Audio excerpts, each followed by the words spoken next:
여러분, 뉴욕 타임스가 뽑은 20세기 이후 최악의 붕괴 사건 중에 하나가 약 28년 전에 일어난 삼풍 백화점 붕괴 사건입니다. 여러분이 아마 들으신 우리 청년들도 있을 것이고 처음 들어보는 사람도 있을 것입니다. 28년 전에 강남의 명품 백화점으로 유명했던 삼풍 백화점은 신축되어서 개장된 지 6년 만에 백화점이 무너지게 되었습니다. 이 사건으로 말미암아 502명의 사람이 사망하게 되었고 30명이 실종하게 되었고 약 937명이 부상을 당하는 안타까운 사건이었습니다. 여러분, 이 사건이 애초부터 백화점이 세워질 때부터 여러 문제가 있었음이 붕괴 사건 이후에 밝혀졌는데요. 부실공사, 또 무리하게 원래는 이 백화점 건물이 4층 건물의 종합 상가로 계획이 되어 있었다고 합니다. 그런데 공사가 시작되는 그 시점쯤에 백화점으로 용도를 변경하는 등등의 여러 무리한 사건들, 계획들이 있었기 때문에 20세기 이후에 최악의 붕괴 사건으로 기억되는 안타까운 일로 우리에게 다가왔습니다. 그런데 더욱 안타까운 사실은요, 붕괴되기 3시간 전에 이 삼풍 백화점 안에 긴급 안전 진단을 했다라는 것입니다. 여러 전문가 그룹을 초청하여서 조짐들이 보이니 붕괴 3시간 전에 전문가들이 이 건물을 놓고 진단을 했다라는 거예요. 첫 번째 그룹은요, 지금 당장 영업을 중지해야 합니다. 백화점 안에 있는 사람들을 빨리 내보내고 보수 공사를 해야 됩니다 라고 진단한 첫 번째 그룹이 있고요. 두 번째 그룹은요, 그 정도까지는 아닙니다. 보니까 이 기둥 쪽들만 조금 보강해도 되니 굳이 사람들을 지금 다 내보내지도 않고 사람들이 다 나가고 나서 마치고 나서 그때 조금 보강 공사를 하면은 뭐 너끈히 이 삼풍백화점이 계속 영업을 할 수 있을 것입니다라고 진단한 두 번째 그룹이 있습니다. 회사 대표는요, 이 두 가지 전문가의 그룹을 듣고서 선택할 상황만 놓여져 있습니다. 어떻게 보면 이 백화점의 대표는요, 두 가지가 다 허용이 된 거예요. 첫 번째는 말씀드렸던 것처럼 정지를 하고 다시 리뉴얼을 하는 것. 아니, 두 번째로는 최소한의 이익적인 손실을 감수하고 최소한의 이익적인 손실만 내고 그대로 영업적인 이익을 내기 위해 보강만 하는 것. 결국 삼풍백화점은요, 자신의 이익을 위해 보강 쪽을 택했고 이 진단 3시간 만에 건물이 무너져 수많은 생명을 앗아간 사건, 사고가 되었습니다. 누군가는 이야기를 합니다. 역사는 발전하는 것이 아니라 반복되는 것이라고. 이후에도 한국 사회에는요, 무수히 많은 삼풍백화점과 같은 사건과 사고들이 일어났습니다. 그 사건, 사고, 그 근저의 내용을 살펴보게 되면요, 나에게 허용되었었던 혹은 그룹에게 허용되었었던 것들이 나의 이익과 이기심에 결합하여 선택된 결과로 말미암아 수많은 목숨과 수많은 아픔을 주는 사건과 사고로 남게 되었다는 것을 우리는 수많은 사건, 사고들을 통하여 기억할 수 있을 것입니다. 여러분, 오늘 본문에는 이스라엘 사회에 허용된 것과 명령된 것, 즉 원칙 사이의 갈등이 나옵니다. 바로 이혼과 재혼이라는 주제입니다. 여러분, 당시 이스라엘 사회에는요, 이혼은 제한적으로 허용이 되었습니다. 지금은 이해할 수 없지만 당시 이혼은요, 남자들만 이혼을 할 수 있었습니다. 즉, 여자는요, 이혼을 하고 싶어도 절대 할 수가 없었습니다. 남자들에게만 허용된 이혼이었습니다. 바리새인들은 신명기 24장 1절로 4절의 말씀을 근거하여 이혼 증서를 써주라, 모세의 그 명령에 근거하여서 우리는 이혼을 할 수 있습니다. 이혼은 타당합니다. 라고 주장했습니다. 이에 바리새인들은 이혼의 문제를 들고 예수님께 나와 예수님을 시험하기 위해 묻습니다. 여러분, 아주 나쁜 마음을 가지고 바리새인들은 나온 거예요. 왜냐? 시험하기 위한 것인데, 이 시험이 어떤 내용이냐? 여러분, 이 마가복음 1장을 거치면서 우리는 알고 있습니다. 세례 요한이 헤롯 왕의 이혼 사건을 반대하여 처형당한 사건을요, 그 당시 많은 사람들은 알고 있었어요. 예수님께 나온 거예요. 예수님이 아마도 세례 요한처럼 이혼을 반대해서 세례 요한처럼 처형당하기를 원하는 그 마음에, 그 시험의 마음을 가지고 바리새인들이 예수님께 나온 거예요. 그런 상황 속에서 예수님은 이렇게 말을 합니다. 우리 5절부터 9절까지의 말씀을 읽어볼까요? 10장 5절부터 9절까지의 말씀입니다. 시작. 예수께서 그들에게 이르시되 너희 마음이 완악함으로 말미암아 이 명령을 기록하였거니와 창조 때부터 사람을 남자와 여자로 지으셨으니 이러므로 사람이 그 부모를 떠나서 그 둘이 한 몸이 될지니라.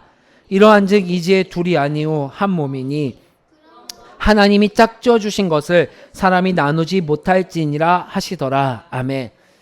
예수님, 우리는 이혼을 하고 있는데 이혼이 타당한 것도 알고 있고 우리 마음으로 이 이혼을 결정한 것이 아니라 신명기라는 율법의 말씀을 근거해 우리가 이렇게 이혼을 하는데, 이혼을 해도 됩니까? 안 됩니까? 그때 예수님이 마가복음 10장 5절로 9절에서 한 말씀을 인용하여 설명해 줍니다. 그 말씀은 다름이 아니라 창세기 1장 27절과 창세기 2장 27절의 말씀을 인용하여서 이혼은 절대 안 된다라는 말씀, 원칙, 명령을 해줍니다. 너희가 창세기 3장의 타락 사건 이전에, 즉 타락을 통하여서 우리 안에 죄성으로 인하여서 혹 음행의 문제로, 혹 폭력의 문제로, 혹 수많은 문제 등의 이유로 인하여 이혼을 하지만, 원칙적으로 타락하기 이전에 하나님께서는 창세기 1장과 2장 말씀을 통하여 하나님의 명령은 이혼하지 마라, 그 누구도 나눌 수 없다라는 그 이혼 불가의 원칙을 예수님은 오늘 말씀해 주고 있는 것입니다. 그런데 모세가 신명기 말씀을 통하여 이혼을 허락했다라고 너희가 인용하고 느끼는 것은 바로 다름 아닌 너희들의 완악함 때문에 모세가 그러한 말씀을 했다라고 이야기해 주고 있습니다. 우리 마가복음 10장에 손가락을 잠깐 끼고 298페이지에 있는 신명기 24장 1절로 4절 말씀을 볼까요? 구약성경 298쪽에 기록되어 있는 신명기 24장 1절로 4절의 말씀입니다.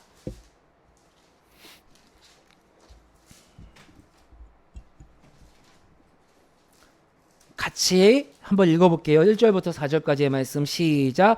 사람이 아내를 맞이하여 데려온 후에 그에게 수치되는 일이 있음을 발견하고 그를 기뻐하지 아니하면 이혼 증서를 써서 그의 손에 주고 그를 자기 집에서 내보낼 것이요, 그 여자는 그의 집에서 나가서 다른 사람의 아내가 되려니와 그의 둘째 남편도 그를 미워하여 이혼 증서를 써서 그의 손에 주고 그를 자기 집에서 내보냈거나 또는 그녀를 아내로 맞이한 둘째 남편이 죽었다 하자, 그 여자는 이미 몸을 더럽혔은즉 그를 내보낸 전 남편이 그를 다시 아내로 맞이하지 말지니 이 일은 여호와 앞에 가증한 것이라.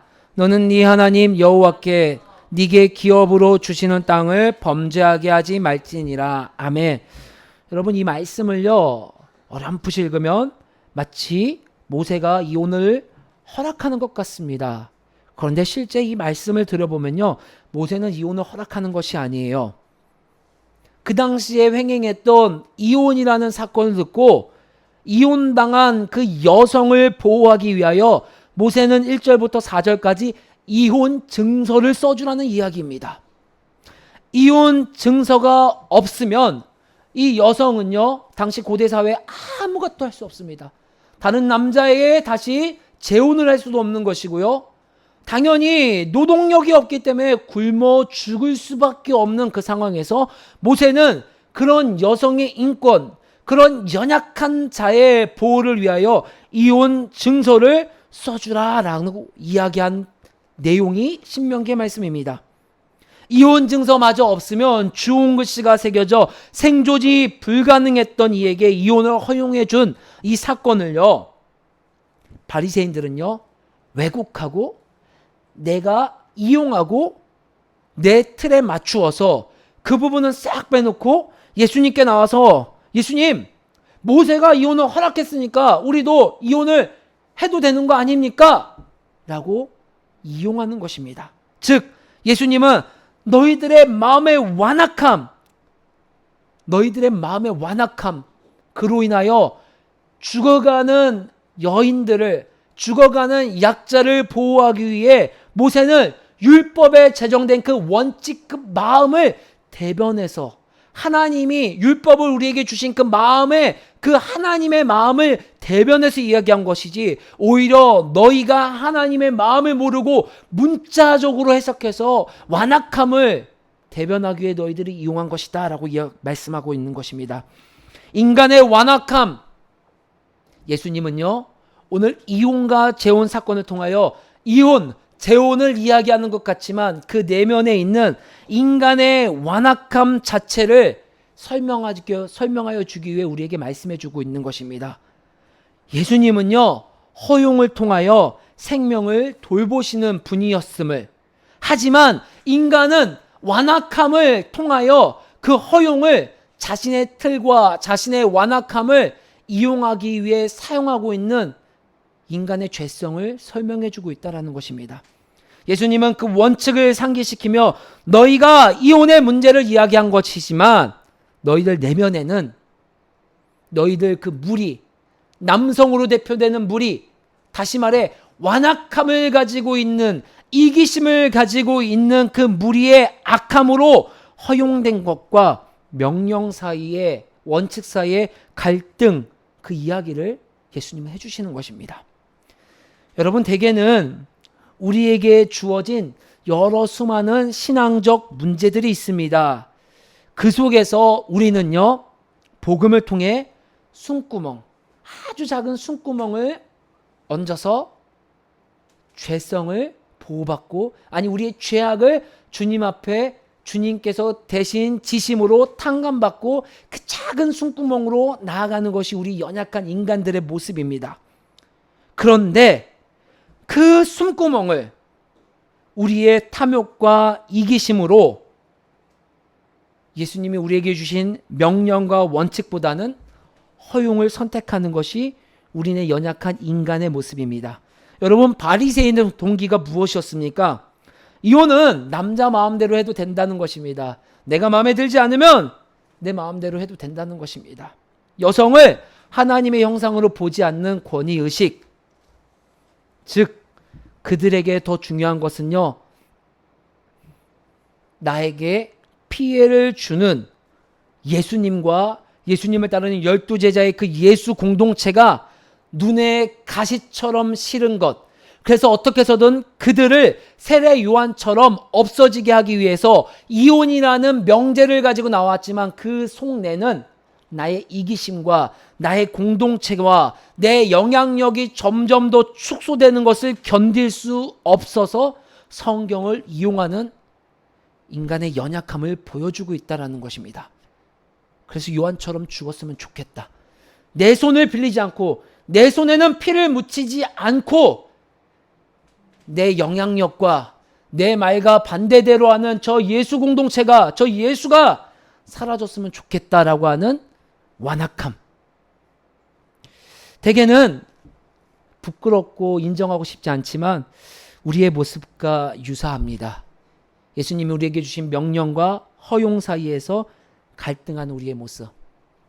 여러분 한번 생각해 볼까요? 예수님이 우리에게 주신 명령, 대원칙, 그 원칙의 특징을요 한번 살펴봐요. 이타적이에요. 그리고 때로는 내가 금전적이건 마음이건 피해를 입어요. 그리고 때로는 내가 없어지는 것 같아요. 왜냐? 예수님의 그 대명령 원칙에는요, 예수님의 성품이 반영되어 있기 때문입니다. 그런데 여러분 한번 생각해 보세요. 우리에게 주어진 것들이 허용되어질 때, 허용을 우리가 선택할 때는요, 대부분요, 이타적인 것보다는 이기적인 원인에서, 이기적인 이유로 우리가 허용을 택할 때가 있습니다. 우리는 인간이잖아. 우리가 어떻게 복음을 다 지켜? 우리가 어떻게 다 완벽해질 수 있어? 그 근저에 정말 인간의 연약함, 그것 말고 이기적으로 내가 피해를 입지 않기 위하여서 나의 유익을 위해서 그 허용을 선택할 때가 더 많다라는 것이 실은 우리의 연약한 모습입니다. 삼풍백화점의 그 선택, 바리새인들이 선택하여 예수님 앞에 가지고 나온 그 선택, 이익을 위해서 혹은 나에게 피해를 주는 자를 짓밟고 내 권위와 내 자리가 다시 회복하기 위해서 선택하는 그 모습들, 부끄럽지만 저도 명령과 그 허용 사이에서 얼마나 많은 저울질을 하는지 모릅니다.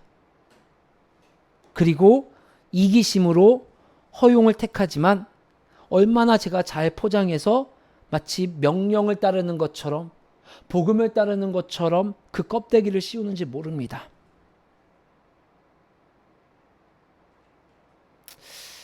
이 땅에 살아가는 우리들은 항상 갈등이 될 수밖에 없을 것입니다. 이 명령과 허용 사이에서. 예수님의 이 대목이 참 마음을 찔렀습니다. 마가복음 10장 뒤이어서 나온 17절부터 22절에 한 사람의 고민.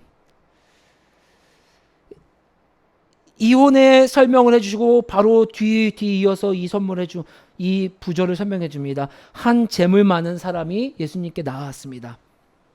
예수님, 당신의 행적을 보니 진짜 선한 선생님인 것 같습니다. 당신의 기적들, 당신의 선포되는 메시지들을 보니 그동안 내가 들었던 사두개인과 바리새인들의 말씀과는 다릅니다. 그래서 내가 당신에게 묻고 싶습니다. 어떻게 해야지 영생을 얻을 수 있을까요? 여러분, 오늘 표현으로 말하면 이러지 않을까요? 어떻게 해야지 구원을 얻을 수 있을까요? 저는 좀 더 현실적으로 말씀드리고 싶어요. 어떻게 해야지 내가 이 땅에서 하나님 나라를 누릴 수 있겠습니까? 우리가 앞서 한 찬양, 예배자라는 찬양이 있습니다.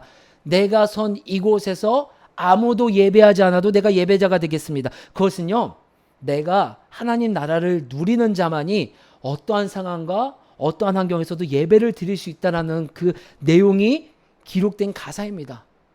아마 이 재물 많은 사람이 묻는 거야. 내가 어떻게 해야지 진짜 하나님 나라를 누릴 수 있겠습니까? 이 땅에서 돈이 많아도 혹 누군가는 나를 존중해 주지 않습니다. 내가 돈은 많지만 나를 진짜로 리스펙하지 않습니다. 나는 돈도 많고 누군가에게 존경도 받고 싶고 누군가에게 인정도 받고 싶고 정말 하나님 마음으로 살아가고 싶고 혹 이 돈을 누가 훔쳐가지 않을까 불안해할 수도 있습니다. 근데 어떻게 해야지 하나님 나라를 누릴 수 있을까요? 예수님이 말합니다. 그래? 하나님 나라를 누리기 위해서는 계명을 다 지켜야 된다. 너희가 잘 알고 있는 계명이 있지. 살인하지 말라, 간음하지 말라, 도둑질하지 말라, 마지막에 네 부모를 공경하라. 정말요? 그렇다면요, 예수님, 제가 그 계명은 다 지켰어요. 제가 살인도 하지 않았고요, 도둑질도 하지 않았고요, 심지어는요, 내 부모님도 잘 공경했습니다. 뒤이어서 예수님이 이렇게 말씀을 해줍니다. 우리 21절, 22절 말씀 읽어볼까요? 21절, 22절 말씀 시작.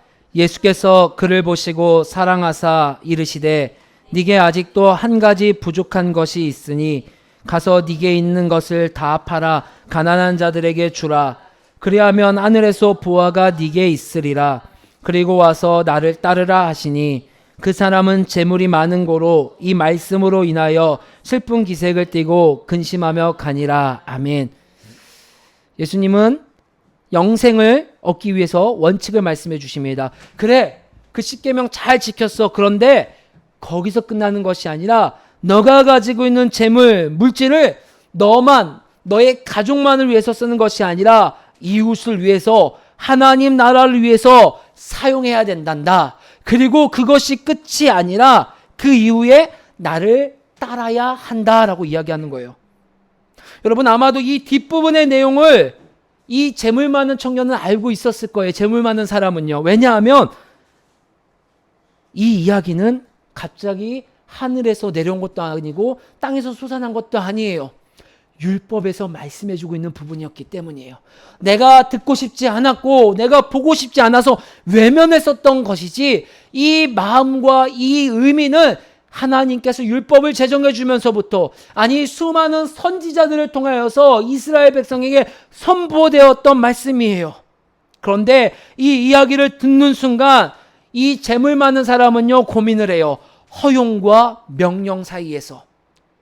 명령은 무엇일까요? 내 재물을요, 타인을 위해서 써야 되는 거예요. 하나님 나라를 위해서 쓰는 거예요. 그리고 예수님이 가시는 그 마음, 예수님의 성품대로 나도 살아가야 되는 거예요. 그런데 꼭 굳이 그렇게까지 안 살아도 돼요. 그것이 바로 허용이죠. 나 지금까지 그렇게 안 해도 잘 살았는데? 나 꼭 굳이 그렇게까지 해야 되나? 수많은 사람들은 그렇게 안 해도 됐었는데? 아유, 예수님, 무슨 재물까지, 제가 열심히 노동은 할게요. 근데 재물은요, 제가 할 수 없어요. 혹은 내가 열심히 헌금은 드릴게요. 근데 내 몸까지는 못 드려요.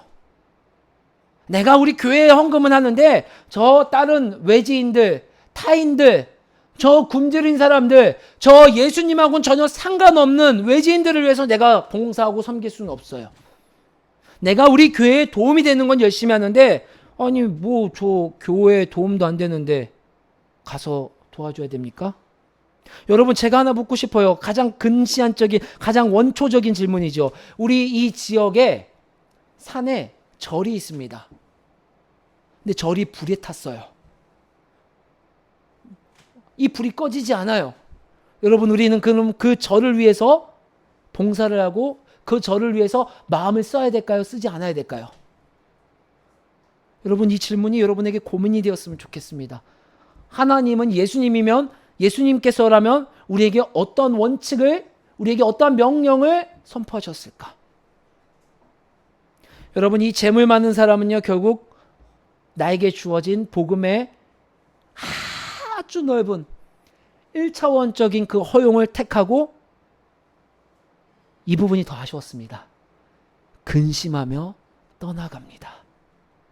여러분, 마음이 완악함으로 선택한 허용은요, 근심이 따를 수밖에 없습니다.